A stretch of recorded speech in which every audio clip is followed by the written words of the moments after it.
बोलो कृष्णचंद्र भगवान की।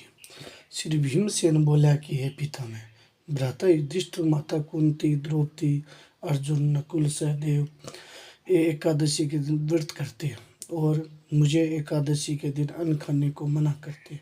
मैं उनसे कहता हूँ कि भाई, मैं भक्तिपूर्वक भगवान की पूजा कर सकता हूँ और दान दे सकता हूँ, परंतु मैं भूखा नहीं रह सकता।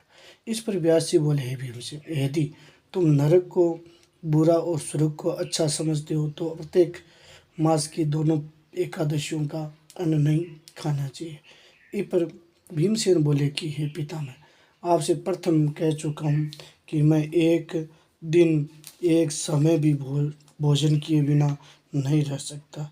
फिर मेरे लिए पूरे दिन उपवास करना तो कठिन है। मेरे पेट में अग्नि बहुत है तो अधिक अन्न खाने से शांत होती है। यदि मैं प्रयत्न करूं तो वर्ष में एक व्रत अवश्य कर सकता हूँ। हाँ, मुझे कोई ऐसा व्रत बताइए जिससे मुझे स्वर्ग की प्राप्ति हो जाए।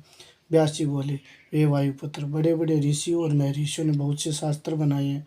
यदि कलयुग में मनुष्य उन पर आचरण करे तो अवश्य मुक्ति हो सकता है।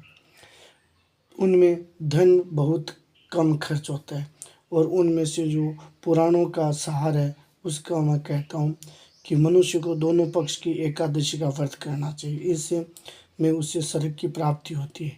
भीमसेन बोले कि सुनो भी, हे भीमसेन, व्यास जी बोले, हे भीमसेन, कृष्ण और मिथुन संक्रांति के मध्य में ज्येष्ठ शुक्ल पक्ष की एकादशी होती है, उसका नाम है निर्जला।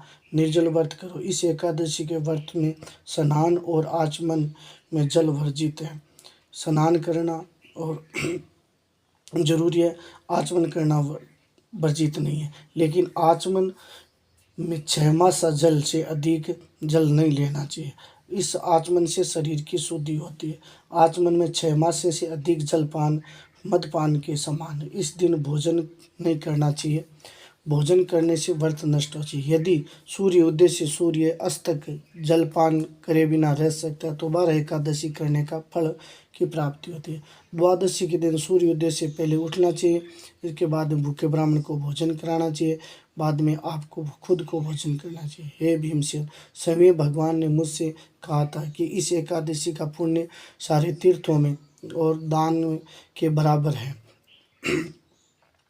एक दिन निर्जला रहने से मनुष्य पापों से मुक्त हो जाता है। जो मनुष्य निर्जला एकादशी का व्रत करते हैं उनको मृत्यु के समय भयानक यमदूत नहीं दिखते, वरन भगवान विष्णु के दूत आकर के स्वर्गलोक में विमान बैठा करके ले जाते हैं। संसार में सबसे श्रेष्ठ निर्जला एकादशी का व्रत है। यतनपुर के एकादशी को निर्जल व्रत करना चाहिए। ओम नमो भगवती वासुदेव इस मंत्र का उच्चारण करना चाहिए। इस दिन गाय का दान करना चाहिए और इस एकादशी को भीमसेनी या पांडव एकादशी, निर्जला एकादशी भी कहें। निर्जल व्रत करने से पहले भगवान का पूजा करना चाहिए और विनय करनी चाहिए कि हे भगवान, आज मैं निर्जला एकादशी का व्रत करूं, दूसरे दिन मैं भोजन कर चूँ, मेरे व्रत में कोई विघ्न नहीं आवे। इस प्रकार भगवान से प्रार्थना करे, निर्जला एकादशी का व्रत करे तो पाप नष्ट हो जाए। इस दिन एक बड़े वस्त्र में ढक करके और सोने को दान करना चाहिए। जो मनुष्य इस व्रत के अंतराल में स्नान तप आदि करते हैं उनको करोड़ पल सोना दान करने का फल मिलता है। जो मनुष्य इस दिन यज्ञ होम आदि करते हैं उसको फल और वर्णन नहीं कर सकते। इस निर्जला एकादशी के व्रत के से मनुष्य विष्णु लोक को जाते हैं। जो मनुष्य इस दिन अन्न खाते हैं उसे चांडाल समझना चाहिए और अंत में नरक में जाते हैं।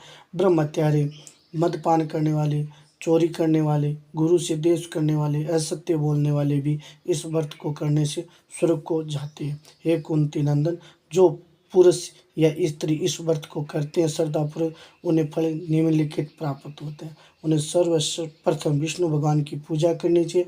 उसके बाद में गोदान करना चाहिए। उस दिन ब्राह्मण को दक्षिणा, मिठान आदि देना चाहिए। निर्जला के दिन अन्न, वस्त्र और छत्र, उपान आदि को दान करना चाहिए। जो मनुष्य 11 को व्रत करके निर्जला एकादशी को प्रेम पूर्वक कथा सुने या सुना, उनको वैकुंठ लोक की प्राप्ति होती है। बोलो कृष्णचंद्र भगवान की जय।